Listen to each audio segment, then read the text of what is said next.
I swear, one day when I was like 15 years old, I think, my parents' faces had completely switched. No one else had ever even noticed this, or at least never said anything, but it still really freaks me out to think about it, and that was like 5 years ago. Edit. Okay, so everyone keeps prodding me for more details, and I'm not sure what exactly to say, so here it goes. So I woke up in the morning, and at first I didn't really realize anything was weird, because it was like 6 a.m. and I was still half asleep. But after showering for school and waking up a little bit more, I noticed that there was something seriously wrong with my mother. And I realized it wasn't my mom. It was my dad, but he had my mom's face.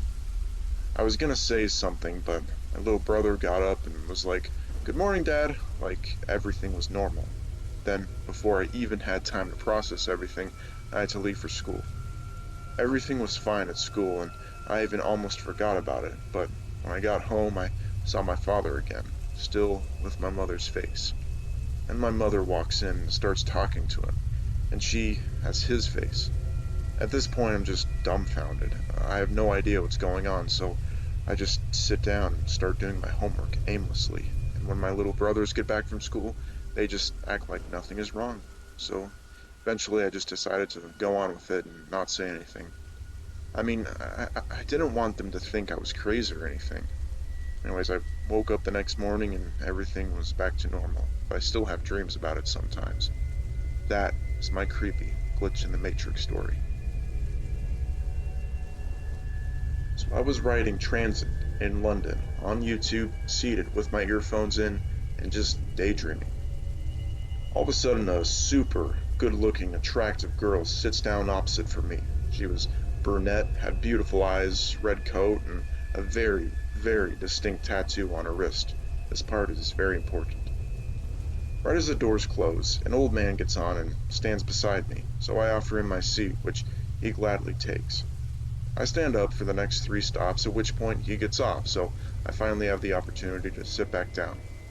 The brunette gets off on the fourth stop, but right before she gets on the phone and begins to speak Italian, which I understand a little bit of. My stop is still a while away, so with my earphones still in, I fall asleep pretty easily. A little while later, I wake up and check my watch. I've been asleep for about 15 to 20 minutes. At the next stop, an old man gets on next to me, and so I stand up and offer him my seat, which, again, this guy gladly accepts. At the following stop, he gets off, and a lady comes on. The weird thing is that her face is exactly like the brunette's, except she's wearing a beige trench coat at this time. She takes her coat off before sitting down, and I shit you not, I notice that she has the exact same tattoo on her wrist, so I'm pretty confused at this point and, frankly, a little freaked out. As we approach the next stop, she stands up to put her coat on. Crazy thing, though, is about 30 seconds before we get to the stop, she picks up a call and begins to speak Italian, saying exactly what the other, or same, lady said before getting off. I really don't know how to explain this one. So, a friend of mine and I were driving to Houston, Texas from San Antonio. It was so foggy out. I mean, we could barely see a good few yards in front of us, so he was driving particularly careful. About 45 minutes later, we realized that we were right on the outskirts of Houston. Now, this normally wouldn't be too alarming, but given the fact that this drive normally takes 3 whole hours on a good day, it freaked us out. We still have no idea how we did it, but we did end up checking the clocks outside of the car just to make sure his clock wasn't wrong. And indeed, it wasn't. This experience isn't really creepy, but more confusing. So I was out for sushi with a friend, and while we were waiting for our food, I was drinking my water.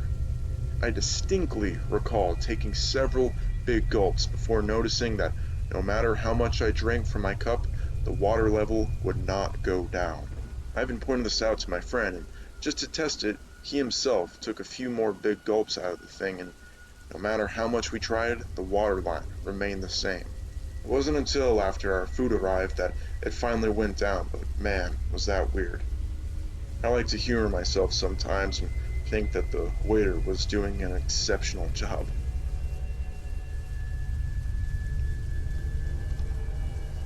So, a bunch of weird things used to happen at our old house when we were kids.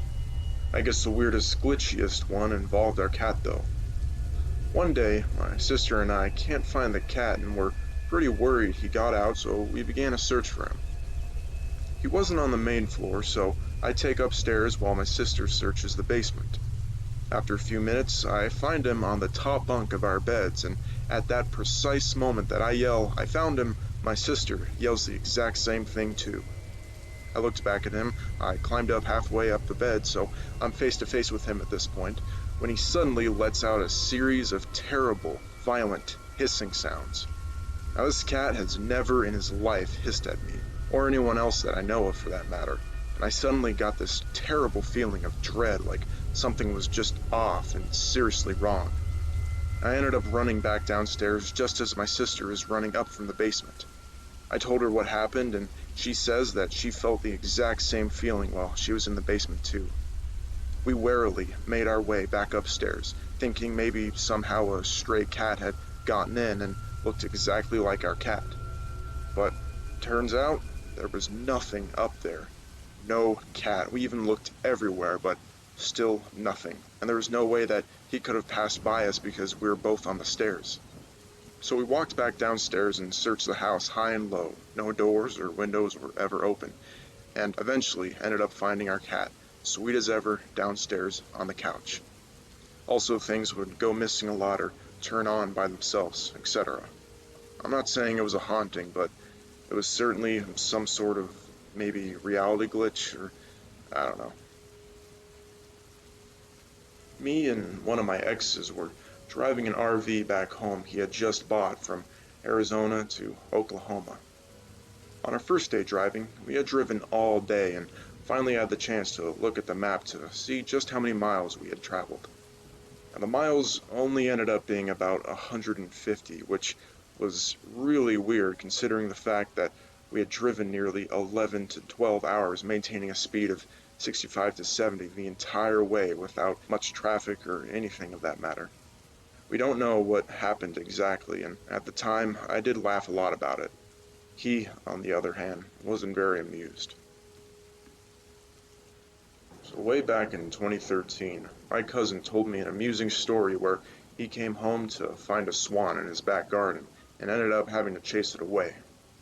The next day, I saw something on Facebook that involved a swan, and I shared it with him, commenting something like, "Ha, it's that swan on his way back to kill you," or something lame like that. Anyways, it kept happening that I would see a swan or a reference to one at least once a day. For a while, I kept making jokes, but had to stop because it was just getting ridiculous. To this day, I will come across a reference to a swan once a day without fail, whether it be seeing a live swan in person or something like my dad switching to Swan brand cigarette filters. I'm not sure if this is really considered a glitch, but even if we are living in a big simulation, this might just be coughed up to clever advertisement placement. When I was around 6 years old, there was a point where I was habitually watching Aladdin almost every day. I knew the entire movie inside out. One evening, I was watching it and noticed that the melody slash beat of the market scene song, where Aladdin steals the bread, had slightly changed. It was still the same song, but sped up, and there were different lyrics in one of the stanzas, where the guards are trying to catch up to him in the alleyway. I caught on to it immediately because it was completely different from the other thousands of times I heard the song, and it ended up freaking me out pretty bad because I didn't really understand it. I told my sister, and she said that it was the same song as ever, except it wasn't. I was so sure of it.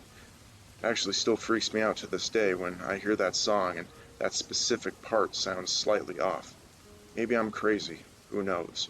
Mandela effect, anyone? So I can't really substantiate any of my claims here with actual fact, but you're just going to have to believe me on this one. So for as long as I can remember, every time I'm thinking of a song or I have a specific song stuck in my head, It always, without fail, comes over the radio or somewhere, like from the TV or anything like that. It's gotten to the point where I've actually had to talk to my therapist about it. I'm not sure if it's some sort of coincidence, which, if it was a coincidence, it would not be happening this much, or if it's something else, sort of like a glitch maybe.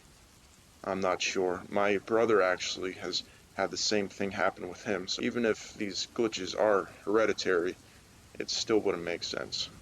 I think there's a lot more going on here than we'd like to let on. Hey guys, it's Gote here. Thank you so much for listening to this video. I do want to begin a new thing where at the end of each of my videos I want to tell a little dad joke to kind of get you guys in a better mood after hearing these creepy stories. So I will start off with this one.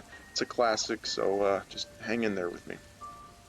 So why did the Scarecrow receive an award? Because he was outstanding in his field. That's so lame. But I don't know.